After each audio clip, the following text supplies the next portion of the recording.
Ja, det gör det.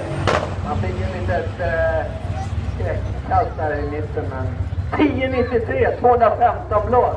Ja, och då var han klarvaken efter det kastet också. Ja, det är skönt att det är ett träd.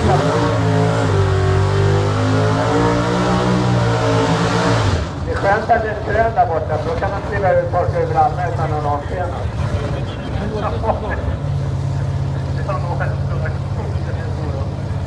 Kalle var här inne och gav oss några örfilar och tyckte att vi skulle sluta snacka skit om Saab. Och det är klart vi är det. Om de börjar prestera. Ja, men han är inte här och presterar någonting. Nej, han har börjat köra time attack. Ja, jättekul faktiskt. Ja, jättekul sa han. Jättekul. Det är samma sak.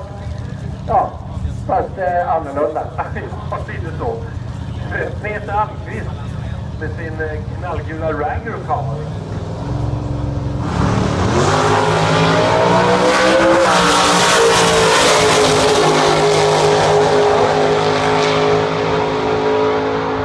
Oj, oj, oj, oj, oj, oj, oj.